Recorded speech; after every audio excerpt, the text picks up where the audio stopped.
नमस्कार, स्वागत है आपका सत्यमेव जयते चैनल में यानी STV में और मैं हूं डॉक्टर हरीश चंद्र लखेड़ा। दिल्ली के मीडिया को उत्तराखंड और खासतौर पर उत्तराखंड के नेता और खासतौर पर उत्तराखंड के जो नेता सत्ता में हैं वे प्रिय क्यों हैं? उत्तराखंड के पार्टी कोई भी रहे, चाहे कांग्रेस हो या बीजेपी, उनके मुख्यमंत्री या मंत्री या बड़े नेता चाहे सांसद हो या दूसरे, वो दिल्ली के मीडिया को पसंद क्यों है? दिल्ली के मीडिया में सिर्फ रिपोर्टर की बात नहीं कर रहा हूं मैं, या संपादकों की बात नहीं कर रहा हूं, मैं मालिकों की बात कर रहा हूं कि सबको उत्तराखंड के मंत्री, मुख्यमंत्री या वहां के नेता बहुत प्रिय हैं। लेकिन प्रिय क्यों है यही मैं बताऊंगा आपसे। लेकिन जब तक मैं आगे बढ़ूं, आपसे अनुरोध है कि मेरे इस चैनल को सब्सक्राइब अवश्य कर दीजिए। एक हिमालय लोग में है मेरे चैनल, हिमालय लोग, उसको भी देखिएगा, ये आपसे विनम्र अनुरोध है। तो बात करते हैं कि उत्तराखंड के नेता आखिरकार दिल्ली के मीडिया को पसंद क्यों है। आपको एक बात बता दूं, दिल्ली में कुछ ऐसे संपादक भी हैं जिनके अखबार उत्तराखंड में भी हैं, और वे संपादक जी जब भी उत्तराखंड जाते हैं तो वो स्टेज गेस्ट का दर्जा उनको मिलता है, यानी वो राज्य के अतिथि होते हैं, राज्य के मेहमान बनते हैं। यानी उसका मतलब यह है कि उनको घोड़ा गाड़ी, जब वो पहुंचेंगे स्टेट के भीतर, यानी चाहे वो रेलवे से पहुंचे, चाहे वो अपनी कार से जहां तक पहुंचे या वे हवाई जहाज से पहुंचे, जैसे ही वो स्टेट के सीमा में पहुंचेंगे तो उनके आगे एक पुलिस की गाड़ी लग जाएगी, या पुलिस या स्टेट की गाड़ी भी उनको मिल जाएगी, और उसके बाद उनको बाकायदा गेस्ट हाउस में ले जाया जाएगा।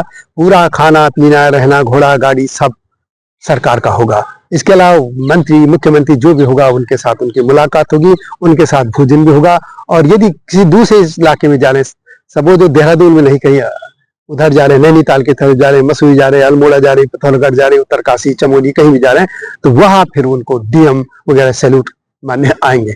जी हाँ, एक संपादक की एक कथा नहीं है, सभी संपादक की बात है। और ये भी संपादक कौन, खासतौर पर एंकर हैं या जो भी बड़ी पोस्ट में एंकर, जबकि मैं साफ कर दूं कि वो पत्रकार नहीं होते हैं, वे एंकर यानी जो खबर बताते हैं। पत्रकार दूसरे लोग होते हैं जो खबर कलेक्ट करते हैं, लिखते हैं, एंकर आपके सामने रखता है। लेकिन ये विडंबना देखिए कि आज के एंकर ये सबसे बड़े पत्रकार हैं। तो खैर, मैं बात कर रहा था उत्तराखंड की।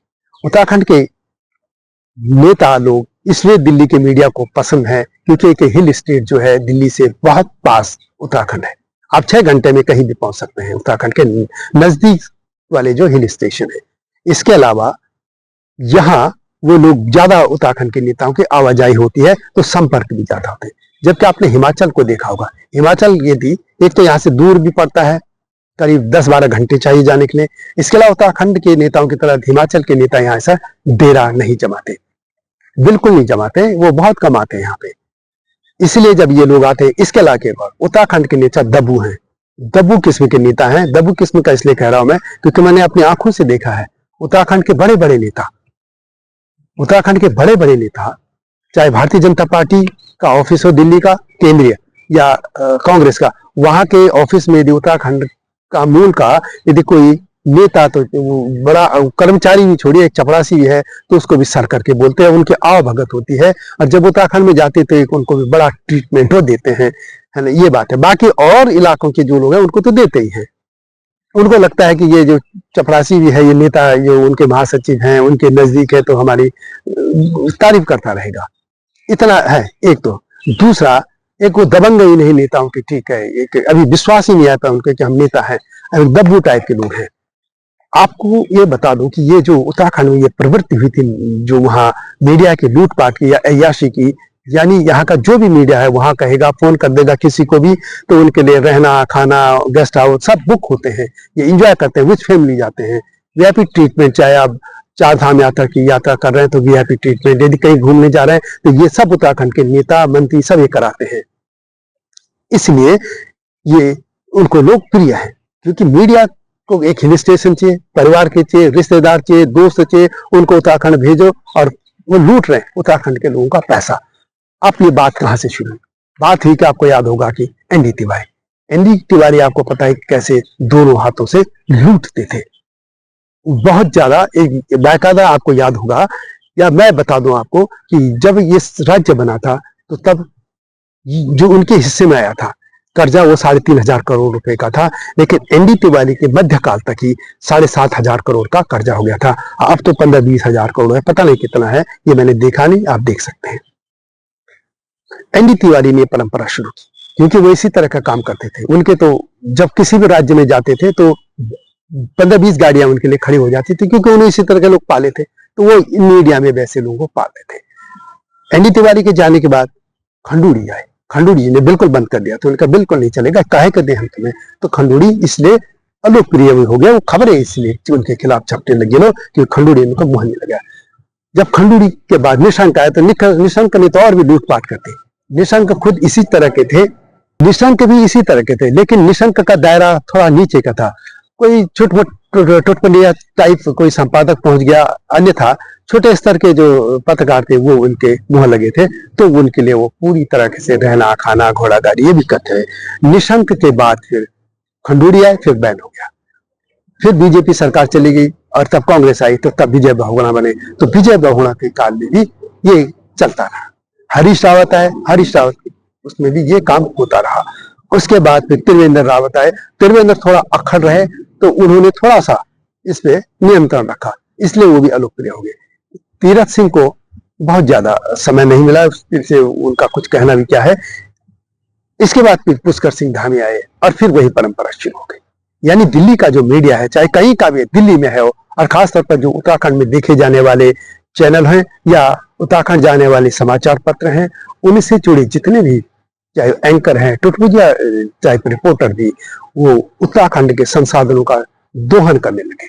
यानी घोड़ा गाड़ी रहना, आप आरटीआई डाल दीजिए, मेरी चुनौती है, आप आरटीआई डालिए, आपको पता चल जाएगा कि कौन कौन लोग कहाँ जाते हैं। आप लोग आरटीआई कहीं डाल देंगे तो ये पता चल जाएगा कि किस गेस्ट हाउस में कौन सा नेता के नाम पर ये बुक कराया गया था। और लेकिन हाँ, इसमें एक बड़ा खेल है कि नाम किसी और के नाम पे वो बुक हो सकता है, भले और रहने को वहां पे कोई मीडिया कर्मी रहा हो, ये भी हो सकता है। इसलिए आपको ये पूरी जानकारी मिलना मुश्किल है, लेकिन आप किसी को पूछ लेंगे तो ये कह सकते हैं कि जो उत्तराखंड के रहने वाले पत्रकार है, उनकी मैं बात कर रहा हूं, उनको तो ये कोई एक आध है वो बड़े चर्चित नाम है, आप पता कर सकते हैं, वो तो बड़े मुंह लगे हैं। मुख्यमंत्री, जो भी मुख्यमंत्री आता है उनके मुंह लगे होते हैं, लेकिन अधिकतर उत्तराखंड मूल के पत्रकार इनके कहीं लाइन में नहीं है। यहाँ तक कि वहां के सांसदों की लिस्ट में नहीं है। यहाँ के सांसद अपनी पार्टियां देते हैं, किसी को याद नहीं करते, वो उनकी भी दुनिया अलग है, वो भी उन्हीं बाहर के लोगों को बुलाते हैं। लेकिन ये बताने की बात है, चाहे यूपी का हो, बिहार का हो, महाराष्ट्र हो, राजस्थान हो, कहीं का भी, चाहे हिमाचल प्रदेश हो, यदि वहां के मुख्यमंत्री या सांसद भी कोई कार्यक्रम करते हैं तो वो अपने स्टेट के एक्टिव जर्नलिस्टों को या सीनियर जर्नलिस्ट जो रिटायर हो गए या जो फिलहाल भले काम में न हो, उनको बुलाते हैं। ऐसा नहीं है सिर्फ उत्तराखंड के नेता हैं जो दूसरों के पीछे, दूसरे के तलवे चाटने में लगे रहते हैं, दूसरे इलाकों के। उत्तराखंड में यही हो रहा है। उत्तराखंड के चाहे मुख्यमंत्री हो, मंत्री हो, सांसद हो, नेता हो, किसी भी पार्टी के, ये दूसरों के लिए पलक बिछाते हैं और अपनों को वो इग्नोर करते हैं।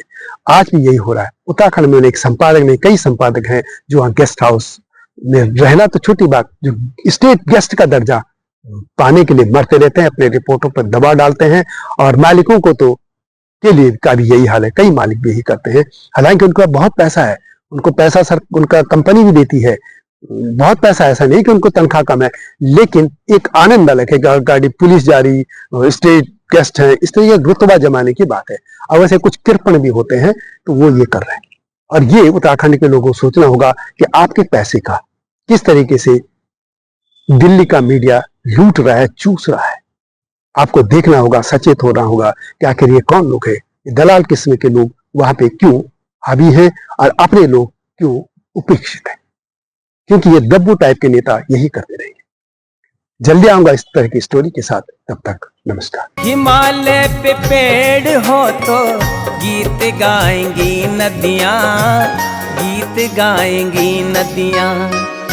पेड़ों पे चिड़िया है तो गीत गाएंगी नदियाँ, पेड़ों पे चिड़िया है तो गीत गाएंगी नदियाँ। माँ की लोरी जैसे होते हैं नदियों के गीत।